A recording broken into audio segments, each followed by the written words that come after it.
A Agulha e a Rosa. Belo Horizonte, maio de 2022. Céu pesado, daquele jeito que ameaça chover mas nunca cai. A Avenida Paulista, não a de São Paulo, não, a nossa, aqui no Barro Preto, tava cheia de gente correndo pra lá e pra cá, uns pra trabalhar, outros pra fugir. Eu tava no meio desse formigueiro, com a cabeça latejando e as mãos trêmulas. Não por causa do frio, não. Por causa do que eu tinha feito 3 dias antes. Meu nome é Lucas, mas na rua me chamavam de Mente. Não por causa da minha inteligência, embora eu sempre tenha sido bom em planejar golpes, mas porque eu era o cara que mentia a realidade pra mim mesmo. Droga, roubo, traição, eu justificava tudo. Até injetar cocaína na testa. Sim, você leu certo. Tudo começou no baile do peão, uma festa sertaneja universitária que rolava num galpão abandonado perto da Rua da Bahia. Era daquele tipo que misturava gente fina da PUC com maloqueiro do Agnello, todo mundo bêbado, cantando Gustavo Lima no último volume enquanto o cheiro de maconha e cerveja derramada tomava conta. Eu tava lá com a minha turma, ou o que sobrava dela. O Boca, meu parceiro de longa data, me cutucou. Ô, Mente, o Zé do Pneu tá com uma parada nova. Diz que é a pó mais pura que já chegou em BH. Eu já tava 3 dias sem dormir, o corpo pedindo mais. Mas dessa vez não era só a fissura. Era algo pior, uma voz na minha cabeça dizendo que eu precisava daquele negócio. Como se fosse a última chance. Quantos pila? Perguntei, já passando a mão no bolso. 100 contos o grama. Mas ó, o cara tá falando que essa merda é pra injetar direto na veia da testa. Dá um rache que nem o diabo. Eu ri. Ou pelo menos tentei. Tá doido, Boca? Isso é coisa de filme de terror. Mas a curiosidade era maior que o medo. 2 dias depois, eu tava num apartamento abandonados na rua Sapucaí, com o Zé do Pneu, um cara magro, de olheira funda e um sorriso que mais parecia uma faca. Ele preparou a dose numa seringa grossa, daquele tipo que parece feita pra cavalo. Isso aqui é a bendita, meu irmão. Uma mistura de coca com não sei o que. Os cara lá de São Paulo tão chamando de Deus branco. Eu não acreditei em Deus desde os 12 anos, quando vi meu pai apanhar até a morte num beco da Lagoinha. Mas ali, com a agulha na mão, eu senti algo, não sei explicar. Um frio na espinha. Um pressentimento. Se tu morrer, não foi eu que te obriguei, o Zé riu, acendendo um cigarro. Eu encostei a ponta gelada na minha testa, bem no meio, onde a veia pulsava fraco. Apertei o êmbolo. O mundo explodiu. Não foi um rache. Foi um tsunami. Minha visão ficou branca, os sons distorceram, e de repente eu vi coisas. Não alucinação não, memórias. Minha mãe chorando no velório do meu pai. O primeiro baseado que eu fumei aos 14. A primeira vez que eu roubei uma carteira na Praça 7. Tudo de uma vez, como se minha vida inteira estivesse sendo jogada numa tela quebrada. E então, ela apareceu. No meio daquele caos, uma figura clara. Uma mulher de vestes azuis, com um manto branco que parecia feito de nuvens. Ela não falou. Só olhou. Mas foi um olhar que quebrou algo dentro de mim. O que você tá fazendo, Lucas? A voz não veio dos lábios dela. Veio de dentro da minha cabeça. Eu tentei gritar, mas minha boca não obedecia. O Zé do Pneu tinha sumido. O apartamento tinha sumido. Eu tava, flutuando. Você acha que isso é vida? E então, como num filme, eu vi o meu futuro. Se continuasse aquele caminho, eu ia acabar morto num beco, com uma faca nas costas ou uma bala na cabeça. Mas tinha outra imagem também, uma luz. Eu, limpo, de pé, olhando para um horizonte que não era só concreto e desespero. Escolha. E ela desapareceu. Quando voltei a mim, tava no chão, com o Zé do Pneu me sacudindo. Caralho, Mente. Tu apagou. Pensava que tu tinha morrido. Eu me levantei com um solavanco, a testa latejando como se alguém tivesse cravado um prego quente no meu osso frontal. O cheiro de queimado ainda impregnava o ar, restos da cocaína que eu tinha tentado injetar direto na veia temporal, um método que os viciados mais fudidos chamavam de tiro na testa. Só que dessa vez, algo tinha dado errado. Ou certo. Dependendo do ângulo. Tá vivo, seu filho da puta. Zé do Pneu riu, aliviado, enquanto enfiava a mão no bolso da calça desrasgada e tirava um baseadão amassado. Vamos fumar isso aqui para tu voltar pro eixo, mente. Eu olhei para ele, para aquele apartamento fedendo a mofo e desespero na Avenida Paulista, perto da Praça Raul Soares, e senti uma coisa que não sentia há anos: nojo. Não de mim. Não só do Zé. Mas daquilo tudo. Daquela vida que me engolia como um buraco negro no peito. Não. A palavra saiu seca, como se tivesse sido arrancada de mim. Zé parou, o isqueiro na mão. Os olhos dele, vermelhos de tanto fumar e noites em claro, se arregalaram. Ô, loucão, tu tá de brincadeira? Tu quase morreu agora há pouco e vai me dizer que não quer. Não quero. Levantei, cambaleando, e passei por ele. O chão parecia mover, mas eu não ia cair. Não dessa vez. Mente, cara, tu tá pirado. Sem essa merda, tu não aguenta nem até o fim da semana. Eu não respondi. Abri a porta do apartamento, aquela porta de madeira podre que rangia como um grito, e desci as escadas apressado, como se o diabo estivesse no meu encalço. E talvez estivesse. Belo Horizonte em maio é uma cidade de céus cinzentos e ar úmido, como se o inverno já estivesse ensaiando sua entrada. As ruas perto da Savassi fervilhavam com o movimento de sempre, estudantes da UFMG indo pro happy hour na rua Antônio de Albuquerque, galera do sertanejo universitário lotando os botecos da rua Pernambuco, o cheiro de pastel frito misturado com gasolina. Mas para mim, tudo aquilo era um filme mudo. Eu andava como um zumbi, as mãos tremendo, a cabeça latejando com a voz que tinha ouvido. Escolha. E eu tinha escolhido. Só não sabia como. O primeiro lugar que eu entrei foi a Igreja Nossa Senhora do Rosário, lá na Praça da Liberdade. Não por fé. Por instinto. Como um animal ferido que busca abrigo. O padre me olhou com aquela cara de quem já viu de tudo, afinal, BH não é só festas e barzinhos, tem também os esquecidos, os que caíram nas rachaduras do asfalto. Filho, você precisa de ajuda? Ele perguntou, baixinho, enquanto eu me ajoelhava num banco de madeira que cheirava a cera e incenso. Não sei, padre. Minha voz quebrou. Acho que sim. Ele não me julgou. Só assentiu e me levou para um canto, onde um grupo de pessoas cantava um hino a Nossa Senhora Aparecida. Eu não sabia as palavras, mas o som, aquele som me acalmou. Como se algo dentro de mim, que estava rasgado há anos, começasse a costurar sozinho.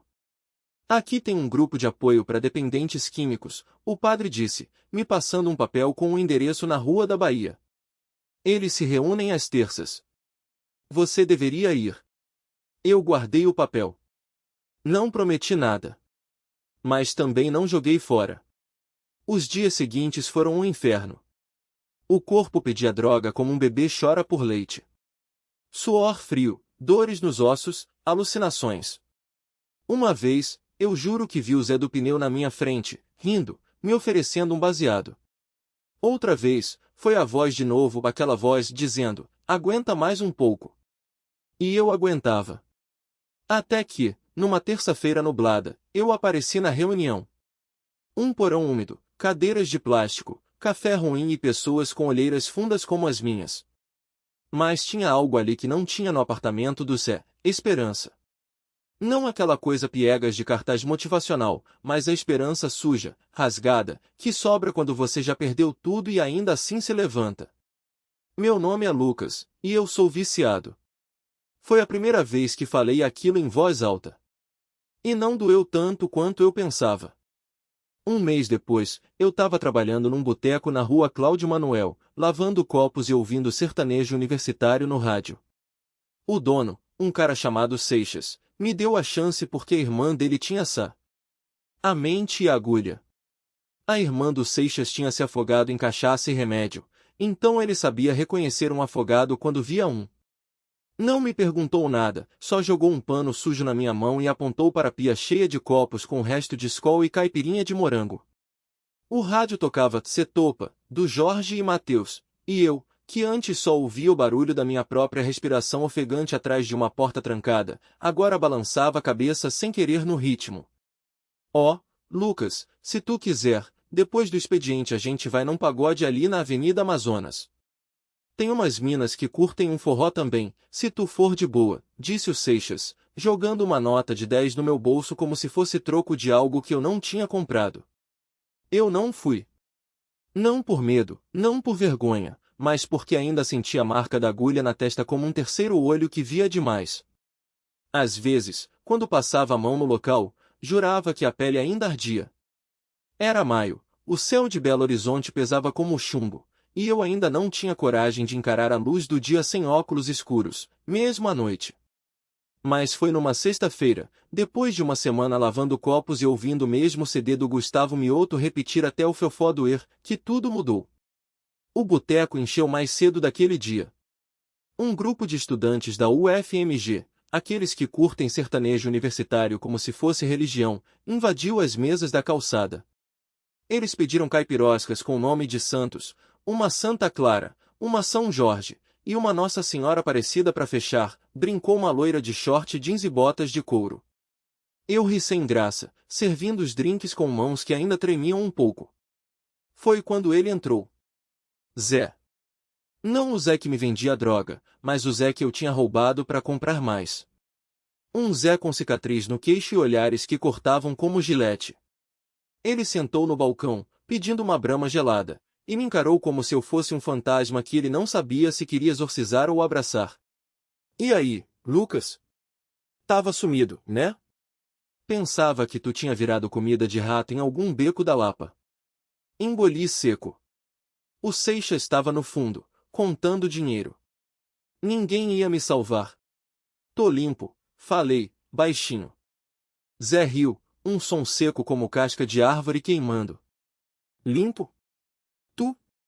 Cara, tu injetava cocaína na testa, porra. Tu acha que isso aqui é filme de redenção? Que tu vai virar pastor e ainda por cima pegar a mocinha no final. Ele se inclinou, cheirando a cigarro e suor. Tu me deves 5.000. E eu tô aqui para cobrar. Corri. Não foi uma decisão, foi instinto. Saí pela porta dos fundos, que dava num beco fedendo a mijo e fritura velha, e desci a rua Cláudio Manuel como se o diabo estivesse em meus calcanhares.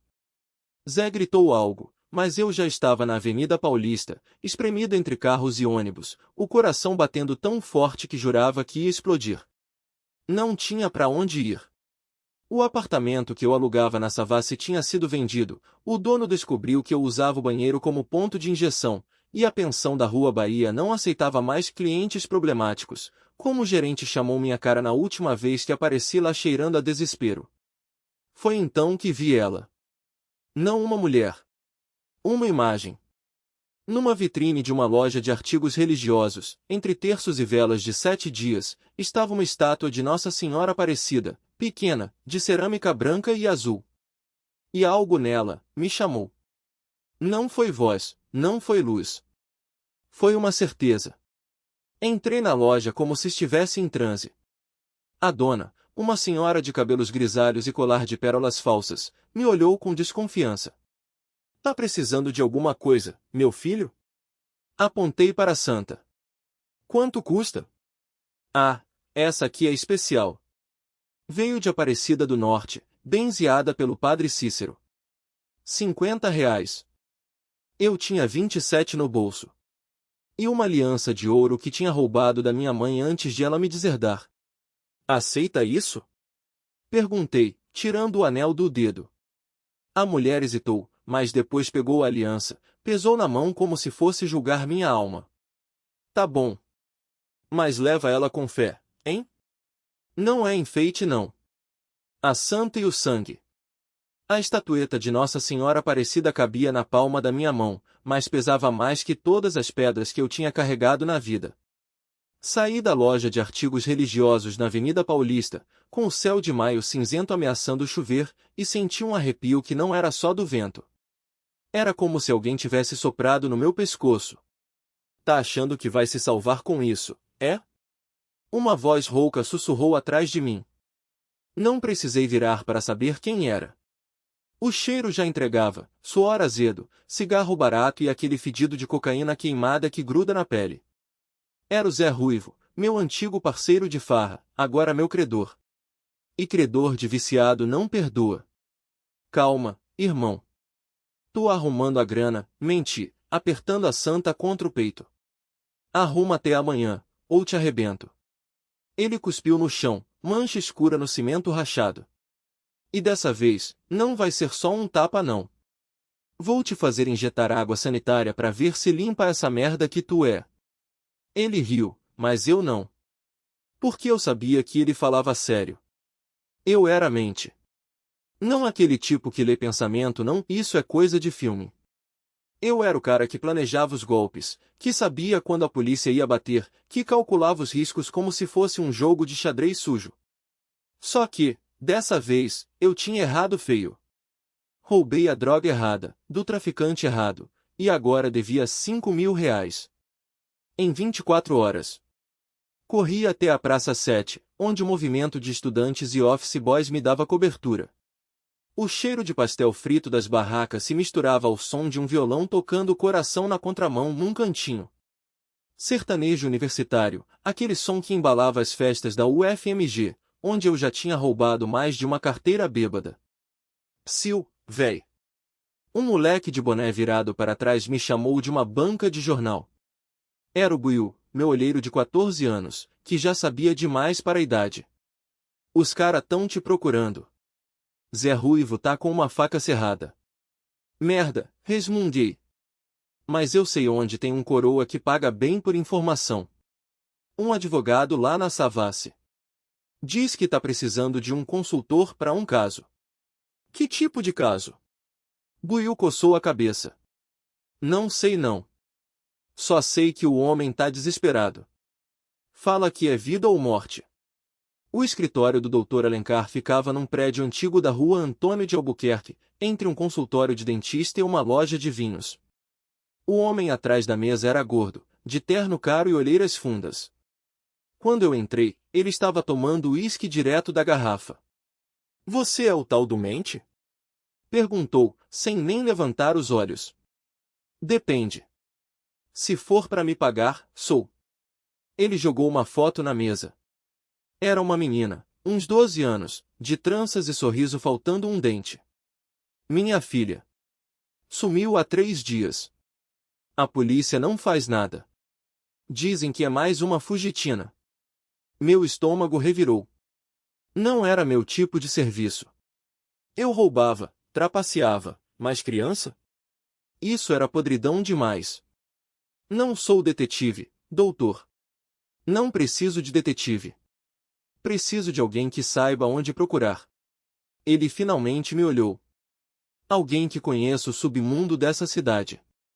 Que saiba onde esconder um corpo, ou onde encontrar um. 5.000 reais. Exatamente o que eu devia. E se eu não achar? Você vai. Ele empurrou um envelope grosso. Metade agora.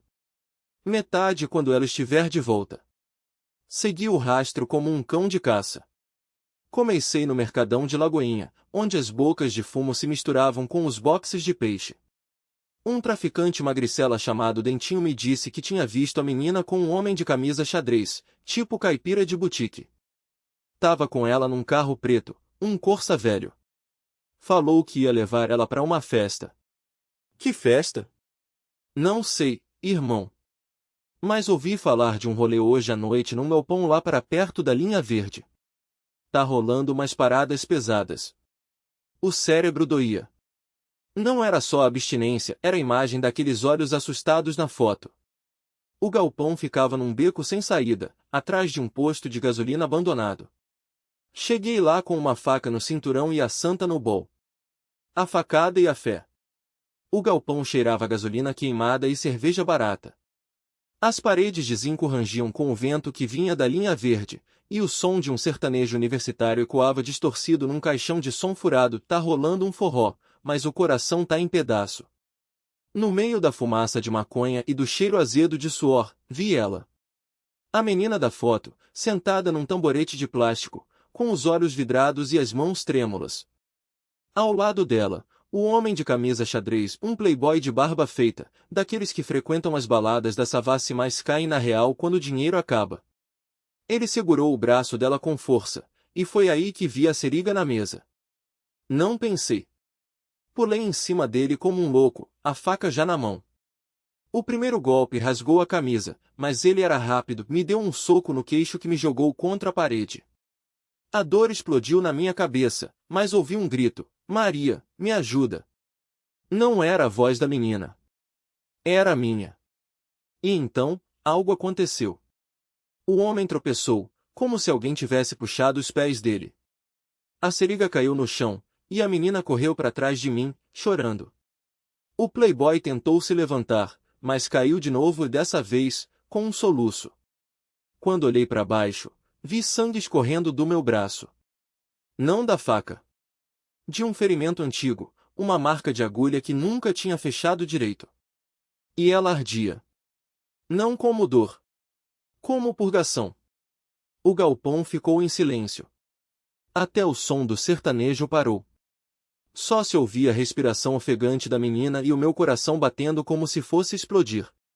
O homem no chão começou a tremer, e de repente, ele gritou não de raiva, mas de algo que parecia medo. Não era para ser assim, não era para ser assim. Eu sabia o que estava acontecendo. A medalha de Nossa Senhora Aparecida que eu carregava no bolso desde que saí da clínica de recuperação estava quente. Não como metal no sol. Como algo vivo. E quando olhei para ela, vi que o sangue do meu braço não caía no chão, ele subia, como se fosse sugado para dentro da imagem sagrada. A menina viu também. Ela se ajoelhou, fez o sinal da cruz, e sussurrou: Mãe de Deus, intercede por nós. O homem no chão parou de se debater. Os olhos dele se arregalaram, e por um segundo, vi algo que nunca esquecerei, as pupilas dele brilharam. Não como reflexo. Como se algo dentro dele tivesse sido arrancado. Depois, ele desmaiou. A polícia chegou 10 minutos depois. Alguém deve ter chamado. Levaram o homem, levaram a menina. Descobri depois que ela era filha de um vereador, sequestrada para vingança. Mas ninguém me prendeu. Nem me interrogaram direito. Porque quando os PMs olharam para mim, viram um homem com os olhos limpos, a pele sem marcas de agulha, e no bolso, uma medalha que, juraram, cheirava rosas. 3 meses depois. Agora eu trabalho num projeto social na Lagoinha, ajudando viciados a se livrar do crack. Não sou padre, não sou santo. Sou só um cara que viu o inferno e voltou com uma missão. Às vezes, quando o céu fica nublado como naquele maio de 2022, eu sinto um arrepio. Não é medo. É como se alguém estivesse olhando por mim. E quando um garoto me pergunta como eu consegui parar, eu não falo de clínicas, não falo de força de vontade. Eu só mostro a cicatriz no braço que não dói mais e digo. Tem coisas que a gente não entende, meu irmão. Mas tem uma que eu sei, ninguém se salva sozinho. E então eu coloco um sertanejo para tocar. Porque até no fundo do poço, a música lembra a gente que a vida ainda vale a pena. Mesmo quando a gente não merece. Mesmo quando a gente acha que já está perdido. No fim, descobri que a fé pode transformar até o impossível.